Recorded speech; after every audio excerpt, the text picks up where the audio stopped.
আসসালামু আলাইকুম ওরহমতুল্লাহি ওবরাকাতুহ। আলহামদুলিল্লাহ ওসসালাতু ওয়াসসালামু আলা রাসূলিল্লাহ বাদ। সুপ্রিয় দর্শক শ্রোতা ভাই বোন, ইফতারকে ঘিরে আমাদের অনেক জানার বিষয় রয়েছে, অনেক প্রশ্ন এবং জিজ্ঞাসা আছে। তোর মধ্যে থেকে 10টি কমন প্রশ্নের উত্তর আজ আমরা জানার চেষ্টা করব ইনশাআল্লাহ বিইذনিল্লাহ। তোমাদের সর্বপ্রথম যে প্রশ্নের উত্তর দিতে চাই সেটা হলো ইফতার শব্দের অর্থটা কী। ইফতার শব্দের অর্থ হলো নাস্তা করা। অন্য সময় সাধারণ সময় আমরা দিনের শুরুতে নাস্তা করে থাকি, রোজা রাখলে সওম পালন করলে আমরা দিনের শেষে সূর্য ডুবলে ইফতার করে থাকি, নাস্তা করে থাকি। অর্থাৎ নাস্তা করাকেই হাদিসের ভাষায় বা আরবিতে ইফতার করা বলা হয়ে থাকে। তাই ইফতার শব্দের অর্থ হলো নাস্তা করা, এটি আমরা জানলাম। দ্বিতীয়ত প্রশ্নের উত্তর জানবো যে ইফতার করার বিধানটা কি। ইসলামের শরীয়তে ইফতার করাটা কি ফরজ, ওয়াজিব, রোজার জন্য বিশুদ্ধতার পূর্বশর্ত, নাকি সুন্নাত? এর উত্তর হলো ইফতার করাটা সুন্নাত। যদি কেউ ইফতার করেন তাহলে তিনি সওয়াব পাবেন। অন্য সময় আমরা নাস্তা করলে কোনো সওয়াব পাবে এমন কোনো কথা নেই, বরং অন্য সাধারণ সময় আমরা নাস্তা করা না করা এটা আমাদের ইচ্ছার উপরে নির্ভরশীল। আমরা চাইলে করলাম, কেউ চাইলে না করলাম। কিন্তু রোজা রেখে দিনের শেষে সূর্য ডুবার পরে ইফতার করা, কোনো কিছু খাওয়া বা পান করা, এটা সওয়াবের কারণ হবে, কারণ এটির মাধ্যমে আমরা সুন্নাহ পালন করছি, যার কারণে ইফতার করাটা সুন্নাহ। সেই সাথে আমরা এও জানলাম কোনো কারণে যদি কেউ দিন শেষে রোজা রাখার পরে ইফতার করার সুযোগ পেলেন না, কোনো ব্যবস্থা থাকলো না, দেরি হয়ে গেল, অনেক ইফতার করতে করতে রাত 9টা 10টা 11টা বেজে গেল, বা আরও দেরি হলো বা কম হলো, কোনো কারণে ইফতার করতে পারলেন না তিনি সময়মতো, তাহলে সেক্ষেত্রে তার সওম হয়নি এমনটি মনে করার কোনো কারণ নেই। কারণ ইফতার করা এটা রোজার জন্য পূর্বশর্তও নয়, ফরজও নয়, ওয়াজিবও নয়, সুন্নাহ। সুন্নাহ ছুটে গেলেও কোনো ইবাদত এটা হয়ে যায়। অতএব রোজা হয়ে যায় যদিও কেউ ইফতার কোনো কারণে করতে না পারেন। তবে হ্যাঁ, ইফতারের ব্যবস্থা থাকলে অবশ্যই ইফতার করা উচিত, যেহেতু এটি সুন্নাত এবং রাসূল আকরাম সাল্লাল্লাহু আলাইহি ওয়াসাল্লামের নির্দেশনা রয়েছে। তাহলে ইফতারের বিধান আমরা জানলাম যে ইফতার করাটা সুন্নাত, ফরজ ওয়াজিব নয়। কোনো কারণে না করতে পারলে টেনশন করার কোনো কারণ নেই। তৃতীয় প্রশ্ন হলো ইফতারের সময় কখন, আমরা কোন সময়টাতে ইফতার করব? সূর্য ডোবার সঙ্গে সঙ্গে ইফতার করব নাকি আজান হওয়ার জন্য অপেক্ষা করব? এর উত্তর হলো সূর্য ডোবা নিশ্চিত হয়ে গেলে আমরা ইফতার করে ফেলবো। কারণ কোরআন কারীমে আল্লাহ তাআলা বলেছেন আতিমুস সিয়ামা ইলাল লাইল, তোমরা সিয়ামকে রাত পর্যন্ত পূর্ণ করো, লাইল পর্যন্ত পূর্ণ করো। লাইল বা রাত বলতে আরবিতে বোঝানো হয় সূর্য ডোবাকে। সূর্য ডুবে গেলে তখন থেকে রাত বা লাইল শুরু হয়। অতএব তার আগ পর্যন্ত আমরা সিয়ামকে পূর্ণ করার নির্দেশ দেওয়া হয়েছে। বিভিন্ন হাদিস থেকে এমনটি বোঝা যায়, সূর্য ডুবার পর, সূর্য ডুবে গেছে নিশ্চিত হয়ে গেলে আমরা ইফতার করে ফেলবো, যদিও আজান অনেক দেরিতে দেওয়া হয়। বেশিরভাগ মসজিদে মুয়াজ্জিন সাহেবরা আজান দিয়ে থাকেন নিজেরা ইফতার করার পর। তাহলে বোঝা গেল ইফতারের সময়টা আগেই হয়ে গেছে। আজানের সাথে ইফতার এটা শর্তযুক্ত কোনো বিষয় নয়। বিধায় আমরা সূর্য ডুবে গেছে এটা নিশ্চিত হয়ে গেলে ইফতার করে ফেলবো। এটা হলো ইফতারের সময়। রাসূল করিম সাল্লাল্লাহু আলাইহি সাল্লাম বলেছেন যে উম্মত যতদিন পর্যন্ত সময় হওয়ার পর অবিলম্বে ইফতার করবে এবং সাহরিটা শেষ সময় করবে, ততদিন পর্যন্ত তারা কল্যাণের ভিতরে থাকবে। ইহুদিরা দেরিতে ইফতার করে এবং শিয়ারা দেরিতে ইফতার করে। বিধায় অন্ধকার হওয়ার অপেক্ষা করব না, দেরি করব না, বরং সূর্য ডুবাটা নিশ্চিত শুধু হওয়ার চেষ্টা করবো। সে নিশ্চিত হয়ে গেলে ইনশাআল্লাহ আমরা ইফতার করে ফেলবো।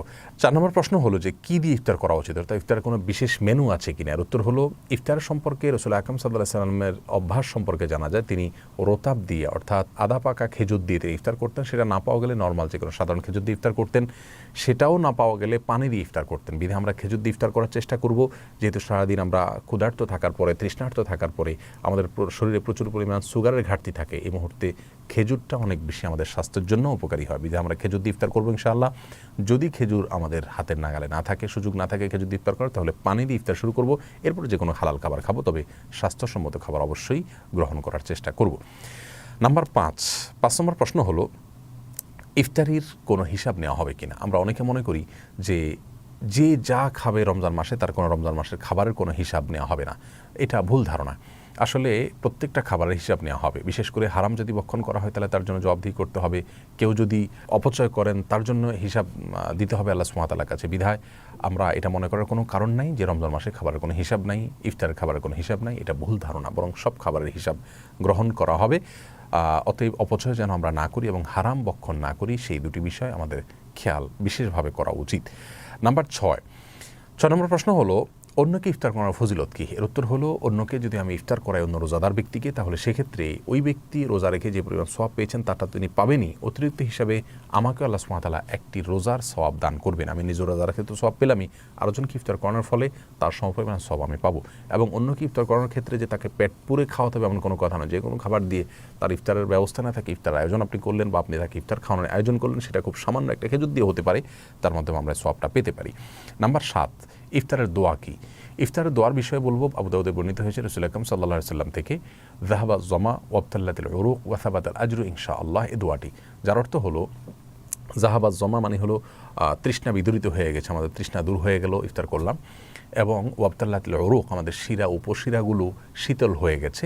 এবং ওয়াসাবাতাল আজরু ইনশাআল্লাহ, আল্লাহর কাছে আমাদের আজার বা বিনিময় এটা দাঁড়িয়ে গেছে আল্লাহ যদি চান।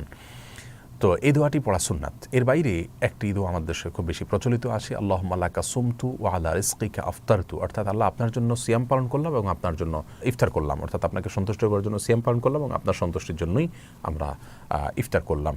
তাহলে এই দোয়াটিও আবু দাউদে বর্ণিত হয়েছে। এই দোয়াটি রাসূল আকরাম সাল্লাল্লাহু আলাইহি ওয়াসাল্লামের দিকে সম্বন্ধ রয়েছে। সেই সনদকে কোনো কোনো মুহাদ্দিস আপত্তি তুলেছেন, জয়ীফ বলেছেন, জয়ফের দাবি করেছেন। তবে এর আরও বিভিন্ন সূত্র রয়েছে। এ প্রসঙ্গে ইমাম নবী রাহমাহুল্লাহর আল আজকার কিতাবের ব্যাখ্যায় আল্লামা আব্দুল কাদের আল আরনাউত বলেছেন যে এর অনেকগুলো সনদ রয়েছে, সবগুলো মিলে এটা গ্রহণযোগ্যতার লেভেল পায়, যার কারণে যেগুলো তো আমরা পড়তে পারি। জাহাবাজ জমা ওয়াবতাল্লাতিল উরুক ওয়া সাবাতাল আজরু ইনশাআল্লাহ, এই দোয়াটি বিশুদ্ধভাবে প্রমাণিত, সেই সাথে হাসান সূত্রে প্রমাণিত, সেই সাথে আল্লাহুম্মা লাকা সুমতু ওয়া আলা রিজকিকা আফতারতু, এই দোয়াটিও গ্রহণযোগ্যভাবে প্রমাণিত বিধায় আমরা যে কোনো দোয়া করতে পারি। আরও একটি দোয়াও রয়েছে। 8 নম্বর প্রশ্ন হলো ইফতারের এই দোয়াটি আমরা কখন করব? এর উত্তর হলো এই দোয়াটি আমরা ইফতারের শেষে করব, অর্থাৎ ইফতারের শুরুতে তো বিসমিল্লাহ পড়ে ইফতার করব, ইফতার করা শেষ, এরপর আমরা এই ইফতারের দোয়াগুলো পাঠ করব। অনেকে মনে করেন ইফতারের দোয়াগুলো আগে পাঠ করতে হয়, এটা ভুল ধারণা। মূলত ইফতারের দোয়াগুলো ইফতারের পরে পাঠ করতে হবে, ইফতার সামান্য কিছু খেয়ে তারপর আপনি পাঠ করতে পারেন। 9 নম্বর প্রশ্ন হলো এ সময় দোয়া কবুল হয় কিনা, অর্থাৎ ইফতারের সময় দোয়া কবুল হয় কিনা। এই প্রশ্ন উত্তর হলো ইফতারের সময় দোয়া কবুল হওয়া নিয়ে অনেক আলোচনা রয়েছে। রাসূল করিম সাল্লাল্লাহু আলাইহি ওয়াসাল্লামের একটি হাদিস থেকে আমরা জানতে পারি, তিনি বলেছেন, মুসনাদ আহমদ এবং ইবনে হিব্বান বর্ণনা করেছে যে সালাতুন লা তুরাদ্দু দাওয়াতুহুম আও সালাসাতুন লা তুরাদ্দু দাওয়াতুহুম, 3 ব্যক্তির দোয়াকে ফেরত দেওয়া হয় না, তার ভিতরে একটি হলো আস-সাইম হাত্তা ইফতার, রোজাদার ব্যক্তি ইফতার করা পর্যন্ত তার দোয়া ফেরত দেওয়া হয় না। ওয়াল ইমামুল আদিল, এবং ন্যায়পরায়ণ বাদশাহ, তার দোয়া ফেরত দেওয়া হয় না। ওয়া দাওয়াতুল মাজলুম, এবং মাজলুম বা অত্যাচারিত ব্যক্তির দোয়া ফেরত দেওয়া হয় না। এই হাদিস থেকে বোঝা যায় যে রোজাদার ব্যক্তির দোয়া কবুল হবে, এবং সেটা ইফতারের আগ পর্যন্ত। ইফতারের আগ মুহূর্তে বিশেষভাবে দোয়া করতে হবে, হাদিস থেকে সেটি বোঝা যায় না। তবে তিরমিজির অন্য একটা বর্ণনা থেকে আমরা জানতে পারি, এই একই হাদিস প্রায়, সেখানে শুধু একটু ভিন্নতা রয়েছে। সেখানে বলা আছে হেইনা ইফতির, অর্থাৎ রোজাদার ব্যক্তি যখন ইফতার করে ওই সময় তার দোয়া কবুল হয়। তাহলে এই হাদিস থেকে বোঝা গেল যে ইফতার করার সময়টাতে দোয়া কবুল হয়। ইবনে মাজার একটা হাদিস রয়েছে, সেখানে ভাষ্য হলো এরকম, ইন্নাহু লিস-সাইমি ইনদা ফিতরিহি দাওয়াতুন লা তুরাদ, নিশ্চয়ই রোজাদার ব্যক্তির ইফতার করার সময়টাতে একটা দোয়া তার কবুল করা হয়। তো এই হাদিস থেকে বোঝা যাচ্ছে যে ইফতারের সময় দোয়া কবুল হয়। সব মিলিয়ে আমরা বলতে পারি সারাদিনই রোজাদার দোয়া কবুল হয়, তবে ইফতারের আগ মুহূর্তে মানুষের শরীর ভেঙে পড়ে, মানুষ দুর্বল থাকে, আবার সূর্য ডোবার সময়টা খুব গুরুত্বপূর্ণ জিকিরের সময়। এই সময়টাতে বান্দা আল্লাহ সুবহানাহু ওয়া তাআলার কাছে দোয়া করলে দোয়া কবুল হবে, সে আশা খুব বেশি করা যায়। বিধায় ইফতারের আগে কোনো সিস্টেমিক্যাল দোয়ার কথা আমরা বলবো না, তবে কেউ চাইলে মনে মনে আল্লাহ সুবহানাহু ওয়া তাআলার কাছে এসে আমি দোয়া পেশ করতে পারে, যেহেতু এই সময় দোয়া কবুলের কথা বিভিন্ন হাদিস থেকে বোঝা যায়। ইফতার সম্পর্কে সর্বশেষ যে প্রশ্নের উত্তর দিতে চাই তা হলো ইফতারের সময় কি কি আমল করা উচিত। আসলে ইফতারের সময় বিশেষ কোনো আমল নাই, আমরা একে অন্যের সহযোগিতা করবো, বাসায় মা বোনদের সহায়তা করবো, ইফতার আয়োজনের জন্য সবাইকে নিয়ে বসবো ইনশাআল্লাহ, আর বিসমিল্লাহ বলে ইফতার শুরু করবো। ইফতার আগ মুহূর্তে মনে মনে আল্লাহর কাছে দোয়া পেশ করবো, যেহেতু রোজাদারের দোয়ার কবুলের শেষ সময়টা হলো ইফতার, বিদায় শেষ মুহূর্তে এসে আল্লাহ সুবহানাহু ওয়া তাআলার কাছে আমরা দোয়া পেশ করবো, আর সেই সাথে বিসমিল্লাহ বলে ইফতারের খাবার শুরু করবো। ইফতার কিছুটা খেয়ে বা শেষ করে তারপর ইফতারের দোয়া পাঠ করবো। এর বাইরে ইফতারের সময় অন্য কোনো আমলের কথা কোরআন সুন্নাহ আমাদেরকে বলেনি। আল্লাহ সুবহানাহু ওয়া তাআলা আমাদের সকলকে সুন্নাহসম্মত ইফতার এবং বিশুদ্ধভাবে সকল আমল করার তৌফিক দান করুন।